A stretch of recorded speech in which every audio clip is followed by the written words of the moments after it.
पाकिस्तान अपनी नापाक हरकतों से बाज नहीं आ रहा। सीमा पर भारत के खिलाफ लगातार वो साजिशें रच रहा है, लेकिन भारतीय जवानों की मुस्तैदी ने पाकिस्तानी साजिश को एक बार फिर से नाकाम कर दिया। एलओसी पर सेना का बड़ा एक्शन तब हुआ जब सरहद पार से घुसपैठ की कोशिश हो रही थी।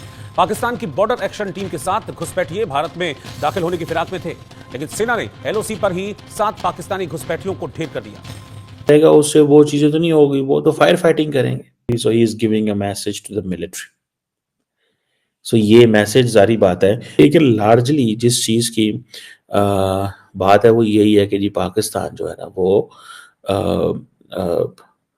सिक्योरिटी का ख्याल रखे। अब पाकिस्तान ने क्या करना शुरू कर दिया है कि जैसे फॉर एग्जांपल अब पाकिस्तान को टेक्नोलॉजी कहीं से नहीं मिलती। जब पाकिस्तान को टेक्नोलॉजी कहीं से नहीं मिलती तो फिर पाकिस्तान क्या करे? वो हिंदी समझता है और अगर उसके कुछ जहन में अकल है तो ये समझ ले कि taking a fight with India, Bharat से लड़ाई पाकिस्तान को पुगी क्या आज तक?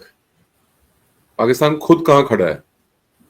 तो ये देखिए, एक जो मेंटालिटी, एक सोच है पाकिस्तानी एस्टैब्लिशमेंट की, कितने ताकतवर हैं हम और तुम हमारे सामने क्या हैसियत रखते हो, कुछ भी हो कर देंगे, कुछ तुम नहीं कर सकते, इस तरह की बातें होती रहती ना, आपको पता है। तो लेकिन इन रियलिटी तो देखिए बात हकीकत है, ठीक है ना, हकीकत है कि मतलब कोई कंपैरिजन नहीं है। अब तो ये बात की जाती है ना कि कोई कंपैरिजन है ही नहीं।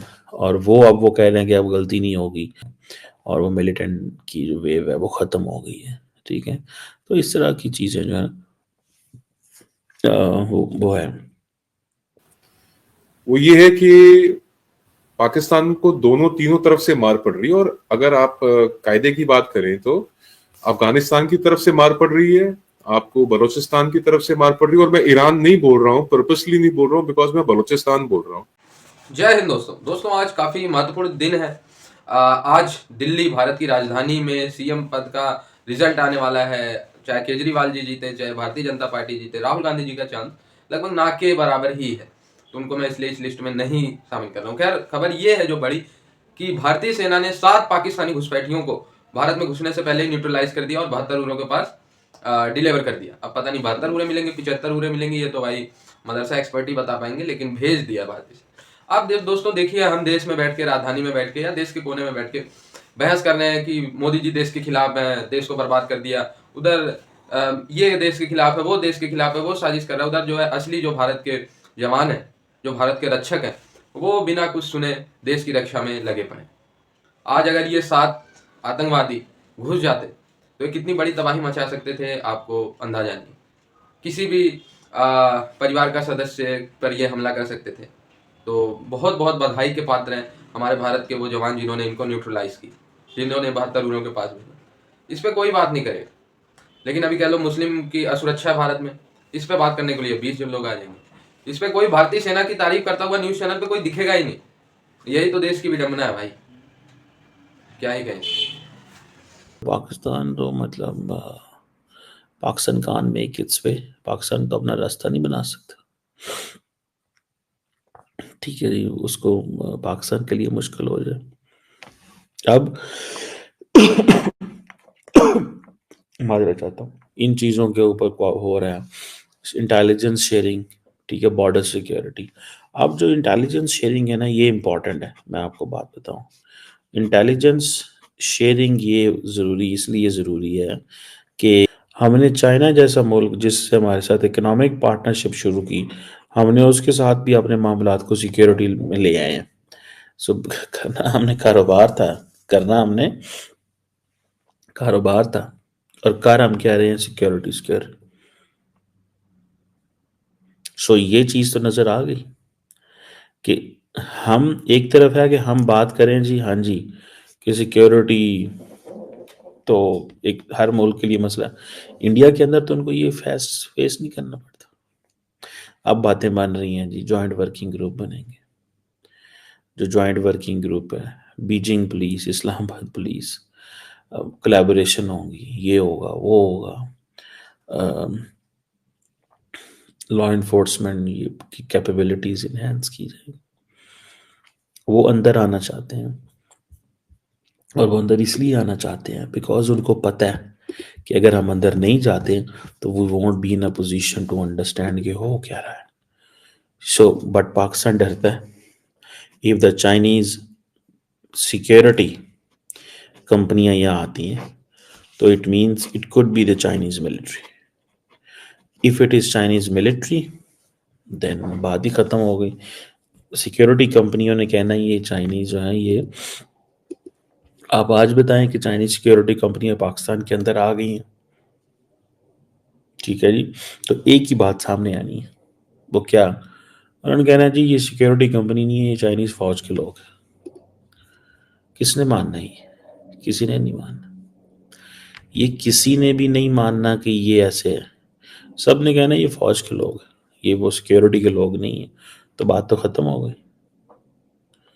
बात तो खत्म हो गई. सिक्योरिटी के लोग नहीं है, ये फौज के लोग हैं. सो पाकिस्तान अवॉइड कर रहा है कि नहीं हमने इसको ऐसे नहीं करने देना, इनको ऐसे नहीं करने देना. अगर ये आ गए तो हम इनके साथ सिर्फ बात करना चाहते हैं, डायलॉग करना चाहते हैं, इंगेज करना चाहते हैं, हम इनकी पूरी तरह हेल्प करना चाहते हैं, ठीक है ना जी.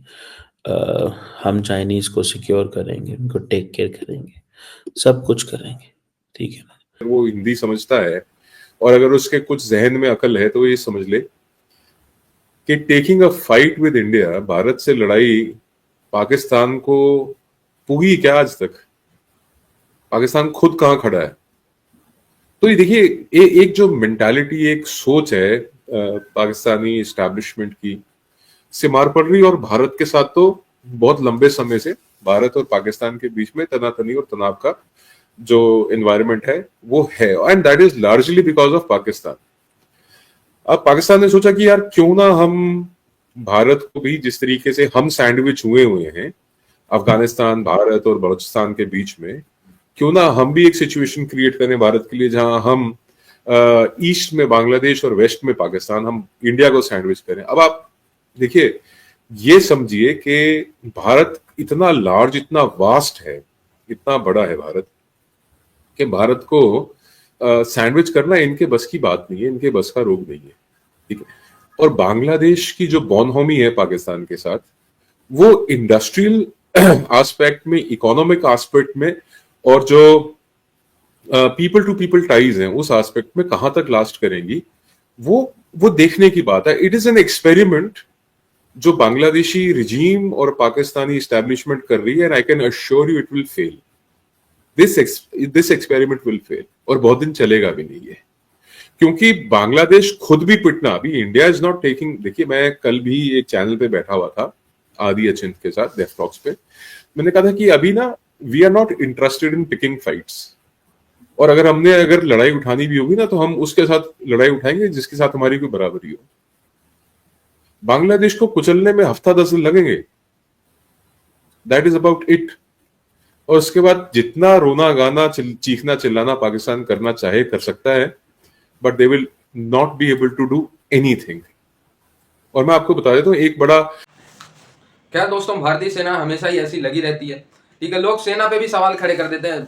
देखो, आपस में लड़ते रहना वो सब अच्छी बात है, ठीक है. एक लोकतंत्र में बहस होनी चाहिए, ठीक है. बीजेपी आम आदमी पे, आम आदमी कांग्रेस पे, कांग्रेस बीजेपी पे, ये सब चलता रहता है. लेकिन दोस्तों, जब ये कांग्रेस वाले या कोई भी पार्टी, आम आदमी वाले, हालांकि मैं इसलिए बीजेपी का नाम ले रहा हूँ क्योंकि भारतीय जनता पार्टी सेना पे सवाल उठाते हुए नजर नहीं आती. जहां तक मैंने अभी तक नहीं देखा, उठाया हो बहुत पहले तो उसकी मुझे जानकारी, लेकिन जहां तक मैंने भी रिसर्च किया कि भारतीय जनता पार्टी ने सेना पे कभी सवाल खड़े नहीं किए. कुछ लोग कहेंगे गोदी मीडिया, भाई आपको बोलना है बोलिए, लेकिन दोस्तों ये राहुल गांधी जी, चाहे अरविंद केजरीवाल जी, जब भारतीय सेना पे सवाल खड़े करते हैं ना, तो फिर उसका परिणाम रिजल्ट में देखने को मिलता है. जो जनता देश हित को, सेना को ध्यान में रख के वोट देती है ना, फिर वो ऐसे लोग जो है राहुल गांधी को नहीं चुनते, ऐसे लोग केजरीवाल जी को नहीं चुनेंगे. और भाई जो लोग इन चीज़ों में नहीं देखते हैं, उनको सिर्फ फ्री वाली चीज़ें चाहिए या इन सब चीज़ों में ध्यान देते, तो फिर वो देते हैं. भाई केजरीवाल जी भी क्या गलत तो नहीं कर रहे, वो भी केजरीवाल जी का ही कॉपी करके बीजेपी ने भी फिर रुपए बांटने शुरू कर दिया दिल्ली में. जो दिल्ली से जुड़े हैं उनको पता होगा. तो मेरे ख्याल से पार्टी सारी वैसी है, एक ही टाइप कैटेगरी में है, बस थोड़े लीडर जो है पार्टी के, जैसे मोदी जी एक अलग व्यक्तित्व के आदमी, योगी जी एक अलग व्यक्तित्व के बारे में, गडकरी जी एक अलग व्यक्तित्व रखते हैं. इन्हीं की वजह से बीजेपी को थोड़ा अधिक वरीयता दी जाती है. इन्हीं की वजह से बीजेपी जो है सैनिकों को थोड़ा सम्मान देती है, मैं कहूँगा. वरना तो अपनी छवि के लिए कोई भी पार्टी सैनिकों तक को भी सम्मान देने को तैयार नहीं रहते। पुलवामा हमले भी कह देते हैं कि ये तो मोदी की साजिश है। अपने देश के लोग, विदेश के लोग, पाकिस्तानी बोले कुछ फर्क नहीं पड़ता। आई होप आप लोग मेरा पॉइंट समझ रहे होंगे।